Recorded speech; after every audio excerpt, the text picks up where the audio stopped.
오늘 이 본문을 통해서 좋은 땅이 된 것이 얼마나 값진 것이고 또 어떤 일을 이루어가는지를 우리가 깨달아 알 수 있게 됩니다. 누가복음 8장에서는 하나님께서 4개의 밭을 설명하시고 그 밭에 말씀의 씨를 뿌리는 것을 말씀하시고 계십니다. 첫 번째는 하나님의 말씀의 씨가 길가에 뿌려졌다. 결국은 마귀가 와서 그 말씀을 믿지 못하게 하여 하나님의 구원된 백성으로 살지 못하게 합니다. 그리고 두 번째 뿌려진 것이 바위 위에 뿌려졌다. 그렇게 말합니다.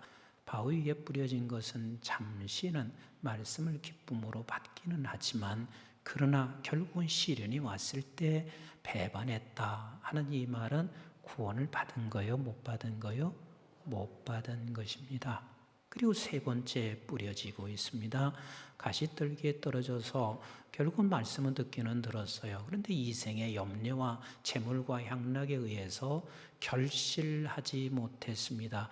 이 세 종류는 구원을 받지 못했습니다. 그런데 마지막 네 번째 좋은 땅입니다.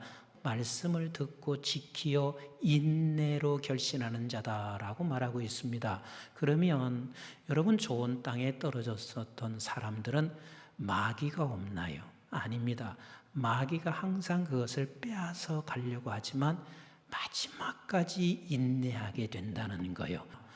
여러분 좋은 땅에 떨어졌다는 말은 가시떨기 위에 떨어진 자처럼 이생의 염려와 재물과 향락이 이생에서 없는 게 아닙니다. 그리고 재물 걱정하게 되어 있습니다. 그러나 좋은 땅에 떨어진 자는 이것을 끝까지 인내하게 해서 결국은 우리 하나님이 열매를 맺게 하신다는 것을 말씀하시고 계신 것입니다. 하나님이 우리를 사랑하셨습니다. 그래서 그의 뜻대로 우리를 불러냈습니다. 그런 사람은 모든 것은 지금 우리가 겪고 있는 이 상황, 이 모든 것 속에서 합력하여 선을 이룬다.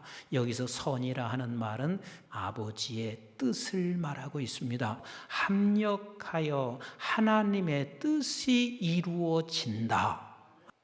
우리 주님께서 제자를 향해서 이렇게 물었습니다. 얘들아, 세상에 많은 사람들이 나를 누구라 하더냐? 당신을 세례 요한이요? 엘리야요? 에레미야요? 또 어떤 이는 선지자 중에 하나라고 말을 하고 있습니다. 이때 주님께서 베드로에게 말을 합니다. 사람들이 어떻게 말하는 게 중요한 것이 아니라 너는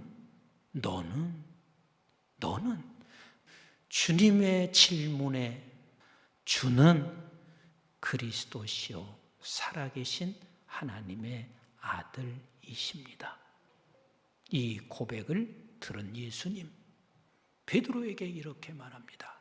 바요나 시몬아, 내가 복이 있도다. 네가 이것을 고백하는 사람이 됐다는 것은 네가 할 수가 있는 게 아니라 하나님 아버지가 그렇게 하신 것이니라. 그리고 주께서 하시는 말씀이 이제는 너는 베드로라 말하고 있습니다. 베드로란 말이 반석입니다. 반석은 예수입니다. 예수 그리스도의 말씀입니다. 바요나 시몬아, 내가 복이 있다 하는 말은 보통 복이 아닙니다. 너는 이제는 나와 같은 예수와 같은 신분의 자리로 우리를 세우셨으니 이거보다 더 큰 복이 세상에 어디가 있어요. 좋은 땅이 되었다는 이야기는 바로 나는 이제는 하나님의 아들이요, 그리고 이제는 작은 예수로 이 세상에 살아가는 이 반석이 된 사람들입니다. 음부가 좋은 땅이 돼서 반석이 된 저와 여러분들을 그 어떤 음부의 권세도 우리를 결코 빼앗아 갈 수도 없고 넘어뜨릴 수 없습니다. 그래서 내가 너를 통하여 또 다른 사람의 반석을 만들어가는 이 하늘의 문을 열고 하늘의 사람을 만들어가는 이 어마어마한 것을 내가 이 권세를 주신다라고 말하고 있습니다. 누가 불을 켜서 평상 아래에 두는 사람이 있나? 불을 켜면 평상 위에 반드시 등불을 켜놓고 그리고 모든 사람이 빛을 볼 수 있도록 하지 않느냐 말씀하시고 있습니다. 즉 이 말은 좋은 땅이 된 사람은 반드시 이렇게 누구에겐가 열매를 맺어서 빛으로 드러나게 하신다는 것을 말씀하시고 계신 거예요. 여러분, 포도나무는 누구래요? 예수님이에요. 나는 포도나무 예수예요. 그럼 가지는 누구래요? 나는 가지래요. 그러면 이 가지는 무슨 가지예요? 그렇죠. 포도나무 가지예요. 그래서 그 가지에서 열매를 맺었어요. 이건 무슨 열매예요? 포도나무 열매, 포도라고 하잖아요. 우리가 열매를 많이 맺는 게 뭐냐면 예수 열매를 맺는 거예요. 그 예수 열매가 무슨 열매냐면 예수를 담는 열매인 거예요. 예수님의 생각을 담고 예수님의 마음을 담고 예수님의 삶을 닮아가는 것, 이 열매를 맺어간다는 것을 말씀하시고 계십니다. 그래서 우리 예수님께서도 이 세상에 오셨을 때 당신의 생각대로 사신 것이 아니라 아버지의 생각대로, 아버지의 마음, 사랑의 마음을 가지고 그리고 이 땅에서 그것을 삶으로 실천해 내시면서 맺은 열매가 결국은 저와 여러분들 아니에요. 그래서 우리 예수님이 인생을 쭉 사시고 마무리하시면서 이렇게 주님이 말씀하시고 계세요. 다 이루었다 하시고 머리를 숙이시니 영원히 떠나가시니라. 저기서 다 이루었다는 말을 이렇게만 생각할 수 있습니다. 아, 예수님이 이제 인생이 끝났구나. 근데 여기서 다 이루었다는 말은 인생이 끝났다 하는 의미로 쓰신 게 아니에요. 하나님께서 내게 말씀하신 것에 대하여 내가 이제는 다 이루었단 말이에요. 아멘이신가요? 다 이루었습니다. 다 이루었습니다. 이게 바로 열매가 다 이루어진 것입니다. 그래서 저와 여러분들이 오늘 이 자리에 서 있는 거예요. 아침에 일어나면 하나님이 이런저런 말씀을 하세요. 석순아, 사랑하면서 살아라. 어떤 때는 혹시 화나는 일이 있어도 화 좀 내지 말아라. 그러면 제가 저녁에 누워서 이렇게 합니다. 간혹 가다가 다 이루었습니다. 그러면 다 이루었으면 하나님이 저에게 이렇게 말씀하시는 것 같아서 직접 제가 그럽니다. 석순아, 오늘 잘했다.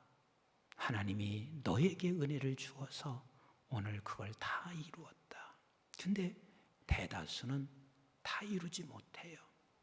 다 이루지 못할 때는 내가 이렇게 하나님이 그렇게 하시는 것 같아서 그럽니다. 석순아, 괜찮다. 괜찮다. 내 연약한 것을 내가 알아서 성령이 나를 위해서 돕고 있으니 너 포기하지 말고 내일 다시 시작해라. 내가 너를 돕고 있으니 너는 어느 날 너는 반드시 다 이루게 될 거야. 하나님께서 나에게 이 소망을 주시고 계십니다. 사람이 어떻게 살면서 미운 사람이 없을 수는 없습니다. 내가 불편한 사람이 없을 수는 없습니다. 그러면 하나님은 여지없이 말씀하세요. 미워하지 마. 사랑해야지. 더 손을 내밀어야지. 그런데 다 이루었다고 말하기가 쉽지가 않습니다. 그래도 하나님께서는 괜찮다. 괜찮다. 오늘날 저와 여러분들이 얼마나 많은 열매를 지금 먹고 살아가는지 모릅니다. 그 열매를 먹고 사는 것은 누군가가 다 이루었기 때문에 우리가 그 열매가 돼서 오늘 살아가고 있는 것이거든요. 좋은 땅 된 여러분, 하나님은 반드시 여러분들에게 다 이루는 열매를 맺게 하실 것입니다. 여러분들이 지금 아무것도 아닌 것 같지만 단 한 가지라도 여러분들이 오늘 하나님께서 나에게 말씀하신 씨앗을 오늘 다 이루었다고 하면 반드시 그곳에는 열매가 맺혀지는 것이 하나님의 약속입니다. 내가 그것을 못 이룬다 해서 낙심할 필요 없습니다. 괜찮다. 괜찮다. 내 연약함을 내가 도울 것이니 너 내일 또 시작해라. 또 내일 시작해라. 하나님은 우리에게 이렇게 말씀하시고 계십니다.